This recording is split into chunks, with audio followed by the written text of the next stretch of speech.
so stupid. Hi, my name is Rachel Romero. I'm a senior forward, number 28, from El Sobrante, California. I played for Pleasanton Rage, the orange team, if you've ever seen one. Hi, my name's Jen Stanley. I'm a senior, I'm number 6, and I play forward. I'm from Mission Viejo, California, and I played for the SoCal Blues. I'm Kaylee Feinstein. I'm number 14, and I'm a midfielder. I'm a senior. I'm from Irvine, California, and I used to play for Legends FC. My name's Katie Grulich. I'm number 30. I'm a goalkeeper, and I'm a senior. I'm from Modesto, California. It's up north for those who don't know California. And most of my career I played for Modesto Ajax. That's awkward. Oh, okay.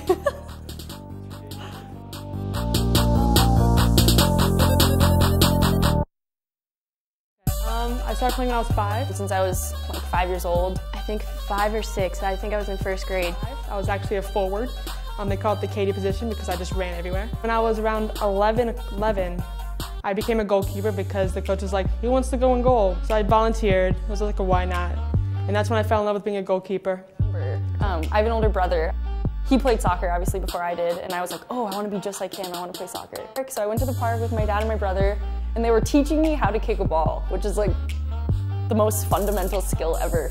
And I was like swinging my leg back like a golf club, and I like couldn't understand that I could just like kick the ball with like a little leg swing and it would do the same thing. And my brother was like, this girl can't play soccer. There's no way. And here I am. And initially, I didn't really like it. But when we went to a Cyber Rays game, which was, I believe, when the Women's Professional League was still around, I think that's the moment I really like fell in love with the game. Like watching these girls, I just thought they were like superstars, and they were. And I really looked up to them, and I'm glad to have the opportunity to do the same.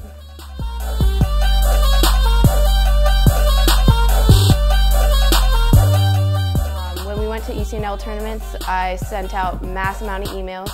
And Indiana contacted me, saw me play, and when I came here, it was definitely different than anything else I had looked at. Once I saw the facilities and the coaches, and such a great opportunity that I had to take it. I really just went down the top business programs because I knew that's what I wanted to study. And my mom was like, hey, Indiana, and she was like, it's really pretty.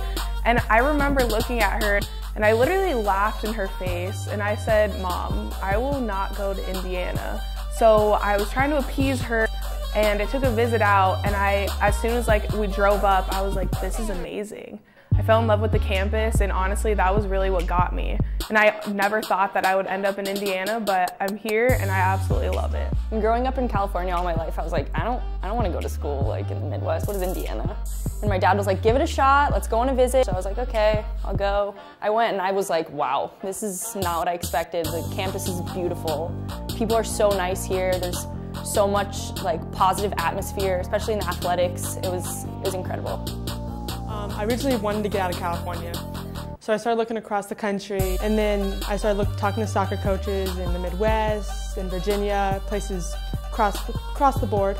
And then I eventually got recruited here at IU, and then obviously I'm in the business school, so that attracted me to it.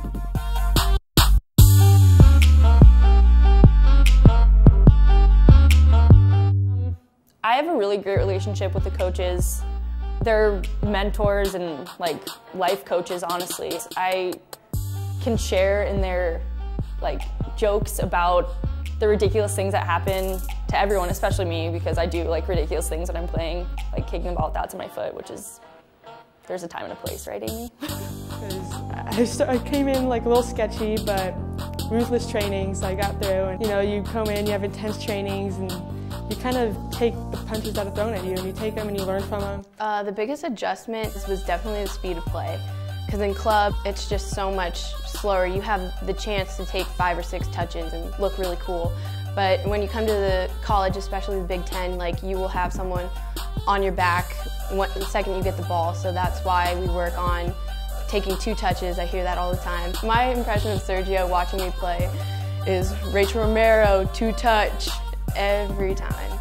I definitely think the pace of the game, everything was just moving so fast, from like the way practices went to the lifts, just everything in general was just such a like fast moving pace. And I think now I've definitely gotten used to that. Like, obviously, developing as a soccer player, that's going to happen to everyone. You're going to get so much better. But I honestly can say that I've grown mostly as an individual. I've learned so much about myself as a person, just overcoming obstacles throughout these past 3.5 years that have truly benefited me for my future.